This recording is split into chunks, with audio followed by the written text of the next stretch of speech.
जय हिंद दोस्तों। तो आज हम फिर से काफ़ी इंपॉर्टेंट वैकेंसी डिस्कस करने वाले हैं जो कि आपकी सीबीएसई की तरफ से निकल कर के आ रही है, यानी central board of secondary education. CBSE की तरफ से अभी कुछ दिन पहले 212 पदों पर आपकी परमानेंट पोस्ट जो आई थी उसकी शॉर्ट नोटिस आई थी, उसके बारे में हमने वैकेंसी डिस्कस किया था।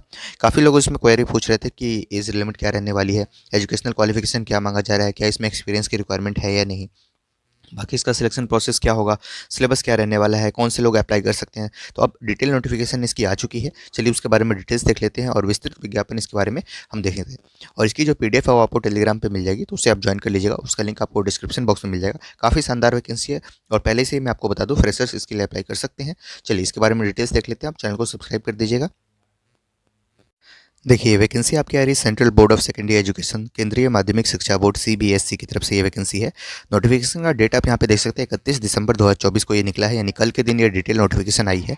ऑनलाइन एप्लीकेशन आपके इनवाइट किए जा रहे हैं डायरेक्ट रिक्रूटमेंट के थ्रू इन सभी पोजीशंस पे, जिसमें आपके दो पोजीशन है, एक ग्रुप बी का पोस्ट है और एक ग्रुप सी का पोस्ट है। ग्रुप बी का जो पोस्ट है उसका पोस्ट कोड है 10/24 और 11/24 आपका ग्रुप सी का पोस्ट है। जो ग्रुप बी का पोस्ट है उसका नाम है सुपरिटेंडेंट का पोस्ट, ठीक है। और ये पे लेवल 6 का पोस्ट होगा, जिसमें आपकी मैक्सिमम एज लिमिट 30 रखी गई है, ठीक है। तो अधिकतम उम्र 30 यहाँ पर रखी गई है। और जो सेकंड आपका ग्रुप सी का जो पोस्ट है जूनियर असिस्टेंट, पे लेवल 2 का पोस्ट होगा और 27 इसमें मैक्सिमम एज लिमिट यहाँ पर आपकी रखी गई है ना। सुपरिटेंडेंट के लिए आपकी कुल मिलाकर के 142 पदों पर यहाँ पर आपकी रिक्तियाँ निकाली गई है और 70 वैकेंसी आपकी जूनियर असिस्टेंट की निकाली गई है। जिसमें देखिए सुपरिटेंडेंट में 59 सीट आपकी यूआर में है, 14 सीट आपकी ईडब्ल्यूएस में है, 38 सीट आपकी ओबीसी में है, 10 वैकेंसी आपकी एसटी में है, 21 वैकेंसी आपकी एससी में है और मैक्सिमम एज हमने देखा 30 ईयर्स है। ऐसे ही आप कैटेगरी वाइज भी बाइफरकेट करके देख सकते हैं। प्लेस ऑफ पोस्टिंग की बात करें कि कहाँ पर आपको पोस्टिंग मिलेगी, तो बोर्ड की जितने भी ऑफिसेस हैं ऑल ओवर इंडिया में कहीं पर भी आपकी पोस्टिंग हो सकती है। सेंट्रल गवर्नमेंट की वैकेंसी है, बहुत ही शानदार अपॉर्चुनिटी है। आप अगर इसके लिए एलिजिबल हैं तो जरूर से जरूर इसके लिए अप्लाई कीजिएगा, बहुत ही शानदार वैकेंसी है, ठीक है। चलिए अब बात करते हैं ऑनलाइन रजिस्ट्रेशन कब से कब तक आपके चालू हैं। तो देखिए 1 जनवरी 2025 से लेकर 31 जनवरी 2025 तक आप इसके लिए आवेदन कर पाइएगा, ठीक है। उसके बाद बात करते हैं रिजर्वेशन वगैरह के बारे में, आपको यहाँ पर मेंशन किया हुआ है, ठीक है। क्रूशियल डेट क्या है, जिस दिन ये आपकी एज और ये एलिजिबिलिटी या आपकी ग्रेजुएशन ये सारी चीज़ें जो कैलकुलेट होगी वो इसी डेट पे कैलकुलेट होगी। तो आप देख लीजिएगा इस दिन तक आप सारी अर्हताएँ पूर्ण करते हो। 31 जनवरी 2025 तक आपके पास सारी क्वालिफिकेशन सब कुछ आप फुलफिल करते हो। अब नीचे आते हैं, अब जो इसके बाद इंपॉर्टेंट चीज़ें हैं उसको भी एक बार डिस्कस कर लेते हैं। सबसे पहले हम नीचे आएंगे और देखेंगे एजुकेशनल क्वालिफिकेशन के बारे में। उससे पहले बात कर लेते हैं रिलैक्सेशन एज लिमिट, क्योंकि सेंट्रल गवर्नमेंट की वैकेंसी है तो इसमें आपको उम्र सीमा में छूट भी मिलेगी कैटेगरी वाइज, ठीक है। अभी हमने देखा कि 30 साल आपकी सुपरिटेंडेंट के पोस्ट के लिए आपकी मैक्सिमम एज लिमिट रखी गई है और जूनियर असिस्टेंट के पोस्ट के लिए जो कि पे लेवल 2 का है उसमें आपकी जो उम्र सीमा रखी गई है वो आपकी रखी गई है 27 साल। तो यहाँ पर SC/ST को 5 साल की एक्स्ट्रा छूट मिलेगी, ठीक है, जो कि आपको हर सेंट्रल गवर्नमेंट वैकेंसी में देखने को मिलती है। ओबीसी एनसीएल सेंट्रल लिस्ट में 3 वैकेंसी है। पीडब्ल्यूबीडी यूआर इंक्लूडिंग वुमेन 10 साल की छूट मिलेगी। PWBD OBC NCL central list including women 13 years की यहाँ पर आपको छूट दी जाएगी, ठीक है। इस तरीके से आपको बाकी कैटेगरी में भी छूट दी जाएगी। वुमेन्स को, चाहे वो किसी भी कैटेगरी से बिलोंग करती हो, वुमेन्स को 10 साल की एक्स्ट्रा छूट यहाँ पर आपको दी गई है, ठीक है। डिपार्टमेंटल जो कैंडिडेट्स हैं उनके लिए कोई बार एज लिमिट यहाँ पर नहीं रखा गया है, ठीक है। चलिए अब बात करते हैं, अब नीचे आते हैं और यहाँ पर recruitment rules for the advertisement post, इसके बारे में देख लीजिए और यहाँ पर क्या आपकी क्वालिफिकेशन मांगी जा रही है। तो देखिए सबसे पहले बात करेंगे सुपरिटेंडेंट के पोस्ट के लिए। आप ये देख करके बिल्कुल खुश हो जाएंगे। यहाँ पर देखिए कोई यहाँ पर एक्सपीरियंस की रिक्वायरमेंट नहीं है। इसेंशियल क्वालिफिकेशन क्या है, तो बैचलर्स डिग्री होना चाहिए रिकॉग्नाइज यूनिवर्सिटी से, ठीक है। दूसरा, working knowledge of computer application such as the Windows MS office, handling of large database, international computer की आपके बेसिक ज्ञान आपके पास होना चाहिए। अधिकतम उम्र सीमा 30 साल रखी गई है।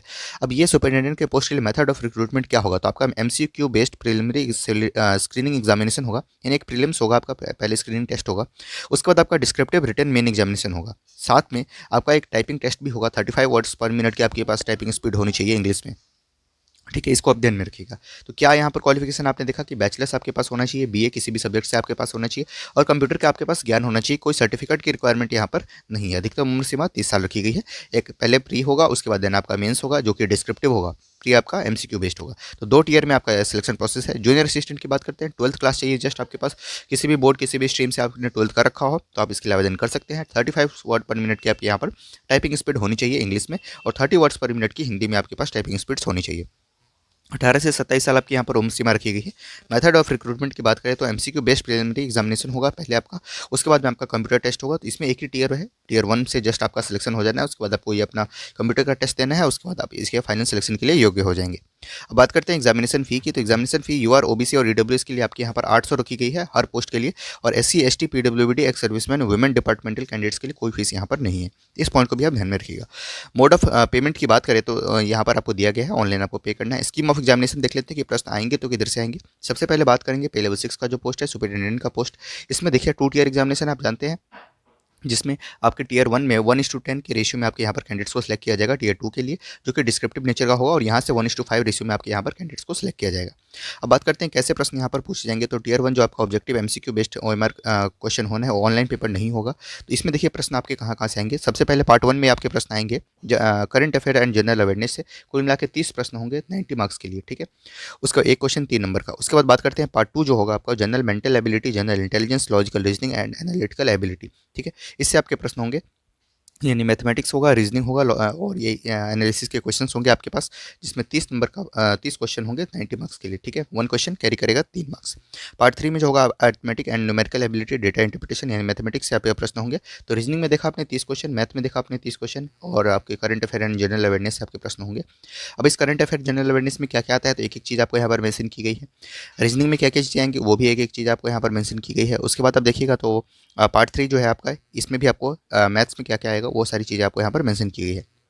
जिसमें अरिथमेटिक में क्या क्या किस पोर्शन से प्रश्न आएंगे, अलजेब्रा से किस प्रश्न आएंगे, तो सारी चीज़ आपको यहाँ पर मेंशन की गई है। ज्योमेट्री है, स्टैटिस्टिक्स है। पार्ट 5 देखिए जनरल हिंदी से भी प्रश्न आएगा 15-15 नंबर का। जनरल हिंदी और जनरल इंग्लिश के 15-15 क्वेश्चन आएंगे। 30 क्वेश्चन आपके इसके भी आएंगे, 90 मार्क्स ये भी कैरी करेगा। इसके बाद बात करते हैं कंप्यूटर प्रोफिशिएंसी के। 30 क्वेश्चन होंगे कंप्यूटर के, और 30 क्वेश्चन आपके यहाँ पर 90 मार्क्स कैरी करेंगे, ठीक है। इसको ध्यान में रखिए। कुल मिलाकर के आपके 150 प्रश्न का पेपर होना है टियर 1 में। मार्क्स की बात करें तो 450 नंबर का आपका ये पेपर होगा। Tier 1 will consist of objective type multiple choice question. The question will be set both in English and Hindi except for English comprehension, ठीक है। अब बात करते हैं जो आपका टियर 2 होगा, ये भी objective OMR based and descriptive examination होगा, ठीक है। यहाँ पर देखिए, अब यहाँ पर आपके प्रश्न कैसे कैसे आएंगे। तो सबसे पहले बात करते हैं करंट अफेयर्स का, जिसमें आपके नंबर ऑफ क्वेश्चन 10 होंगे, मार्क्स 30 होगा, ठीक है। और इसका जो डिस्क्रिप्टिव पेपर होगा उसमें 4 प्रश्न पूछे जाएंगे, 5-5 नंबर के होंगे वो, और टोटल मार्क्स आपका 20 होगा, ठीक है। और ड्यूरेशन ऑफ टेस्ट की बात करें तो जो आपका टियर 2 है वो 3 घंटे का होगा। वहीं टियर 1 की बात करें तो ये आपका होगा कुल मिलाकर के 3 घंटे का, ये भी, ठीक है। तो टियर 1 आपका 3 घंटे का, टियर 2 भी आपका 3 घंटे का। टियर 2 में आपके ऑब्जेक्टिव क्वेश्चंस भी आएंगे कुछ कुछ, और उसके बाद आपके कुछ डिस्क्रिप्टिव पेपर भी आएंगे, ठीक है। तो यहाँ पर देखिए, आप यहाँ पर देख सकते हैं करंट अफेयर के आपने देखा। उसके बाद बात करते हैं इंडियन हिस्ट्री एंड कल्चर के। 4 प्रश्न आपके आएंगे ऑब्जेक्टिव टाइप के, जिसका मार्क्स होगा 12, यानी एक क्वेश्चन 3 नंबर का, और 4 आपके आएंगे डिस्क्रिप्टिव, जो कि आएंगे 20 नंबर के। एक एक क्वेश्चन 5-5 नंबर का होगा आपका यहाँ पर, जिसका सिलेबस आप यहाँ पे देख सकते हो। बहुत ही अलग पैटर्न पर ये निकला है, और काफ़ी शानदार अपॉर्चुनिटी है आपके लिए। इसके लिए जरूर से जरूर आप अप्लाई कीजिएगा। और उसके बाद इकॉनमी में देखिए, तो इकॉनमी में आपके यहाँ पर 4 MCQ बेस्ड है 12 नंबर का, और 4 आपका डिस्क्रिप्टिव आएगा जो कि 20 नंबर का होगा, एक क्वेश्चन 5 नंबर का। तो हिस्ट्री भी आएगा आपका, इकोनॉमी भी आएगा, उसके बाद ज्योग्राफी भी आएगा। ज्योग्राफी में देखिए 4 MCQ होगा, 12 नंबर के लिए होगा। उसके बाद 4 डिस्क्रिप्टिव होगा जो कि 20 नंबर के लिए होगा, एक क्वेश्चन आपका 5 नंबर के लिए होगा। साइंस एंड टेक्नोलॉजी की बात करते हैं, 4 MCQ होगा, 12 नंबर के लिए होगा, 4 डिस्क्रिप्टिव होगा, 20 नंबर के लिए होगा। तो ये भी आपको यहाँ पर मेंशन किया गया है। तो इस तरीके से आप देख सकते हैं। उसके बाद बात करते हैं concepts issued and dynamics of public administration and management syllabus. इसके लिए 8 प्रश्न होंगे आपके, 24 नंबर के लिए होंगे, एक क्वेश्चन 3 नंबर के लिए होगा, 4 आपका डिस्क्रिप्टिव क्वेश्चन होगा, 20 नंबर के लिए होगा। तो आप देख सकते हैं यहाँ पर पैटर्न आप नोटिस कर पा रहे होंगे कि आपसे यहाँ पर MCQ बेस्ड क्वेश्चन भी आ रहे हैं, और आपके यहाँ पर डिस्क्रिप्टिव क्वेश्चंस भी आ रहे हैं। इंग्लिश लैंग्वेज एंड कॉम्प्रिहेंशन के 8 प्रश्न होंगे, MCQ बेस्ड होंगे 24 नंबर के लिए, और 2 आपके क्वेश्चन होंगे इंग्लिश लैंग्वेज के, जो कि आपके डिस्क्रिप्टिव होंगे 10 नंबर के लिए। कुल मिलाकर देखें तो 50 प्रश्न आपके MCQ होंगे टियर 2 में, 150 नंबर को कैरी करेंगे, और 30 क्वेश्चन आपके यहाँ पर डिस्क्रिप्टिव होंगे जो कि 150 नंबर कैरी करेंगे। इसके बाद बात करते हैं जूनियर असिस्टेंट की। तो इसके लिए भी आपको यहाँ पर पैटर्न मेंशन किया गया है कि इसमें आपका जो इसमें एक ही टियर है, आपका जो जूनियर असिस्टेंट का पोस्ट है उसमें एक ही टियर है, उसी के थ्रू आपका सिलेक्शन होना है। और OMR बेस्ड पेपर होगा आपका, जिसमें 5 पार्ट में आपके प्रश्न होंगे, ठीक है। जिसमें पहले पार्ट 1 में general knowledge, current affairs, general awareness, environmental, इन सभी के प्रश्न आएंगे। 30 क्वेश्चन होगा 90 मार्क्स के लिए। रीजनिंग एंड मैथमेटिकल एबिलिटी के 25 क्वेश्चन होंगे 75 मार्क्स के लिए। जनरल हिंदी एंड इंग्लिश के 25 क्वेश्चन होंगे 75 मार्क्स के लिए। Basic knowledge of computer operation 10 question होंगे 30 मार्क्स के लिए। और awareness about school education, examination board and it's administration etcetera 10 question होंगे 30 मार्क्स के लिए। कुल मिला के नंबर ऑफ क्वेश्चंस 100 हैं, टोटल मार्क्स 300 है। ड्यूरेशन ऑफ द टेस्ट जो होगा आपका होगा वो 2 आवर्स का होगा, यानी 2 घंटे का आपको यहाँ पर समय मिलेगा। Choice of medium of question exam paper, तो इंग्लिश और हिंदी दोनों में, ठीक है। Expected level of knowledge for the conducting examination, इसकी बात करें तो जो सुपरिटेंडेंट का पोस्ट है उसका ग्रेजुएशन लेवल का होगा, और जूनियर असिस्टेंट का आपका 12th लेवल का आपका प्रश्न पूछे जाने वाला है, ठीक है। उसके बाद आप ये सारी चीज़ें आप एक बार रीड कर लीजिएगा, जो कि बेसिक सिटी ऑफ एग्जामिनेशन काफ़ी लोग क्वेरी पूछते हैं। तो जो आपका टीयर 1 का जो सेंटर पड़ेगा वो इन सभी जगहों पे पड़ेगा, आप यहाँ पे देख सकते हैं। जैसे यहाँ पर आपको स्टेट मेंशन किया गया, इस स्टेट का सेंटर यहाँ पर पड़ेगा, तो आप एक-एक करके देखिएगा, आप जिस भी स्टेट से बिलॉन्ग करते हैं, आपका सेंटर यहाँ पर कहाँ पर आ रहा है, ठीक है। तो ये आपको फिर टीयर 2 के लिए आपको अलग से यहाँ पर सेंटर दिया जाएगा, जो कि आपको फर्दर इंटीमेट कर दिया जाएगा वेबसाइट के माध्यम से। मार्किंग स्कीम आपने देख ही लिया है, ठीक है। तो और यहाँ पर 1 मार्क सेल बी ठीक है। नेगेटिव मार्किंग भी है, सही प्रश्न के लिए आपको 3 नंबर मिलेंगे, गलत के लिए आपका 1 नंबर यहाँ पर काट लिया जाएगा। तो यहाँ पर ये भी ध्यान में रखिएगा, नेगेटिव मार्किंग भी है यहाँ पर। टीयर 2 में भी आपका यहाँ पर नेगेटिव मार्किंग है और टीयर 1 में भी नेगेटिव मार्किंग है, ठीक है। तो ये सारी चीज़ आपको यहाँ पर मेंशन की है। रफ वर्क है, अनफेयर मीन्स, ये सारी चीज़ आपको यहाँ पर मेंशन की है। बेसिक जो चीज़ें थी हमने देख ली है, ठीक है। फीस के बारे में देख लिया है, जनरल कंडीशंस देख लिए। तो इस तरीके से ये सारी जानकारी है। Thank you so much. और कोई क्वेरी है तो आप कॉन्टैक्ट में पूछ सकते हैं, कमेंट सेक्शन के माध्यम से पूछ सकते हैं।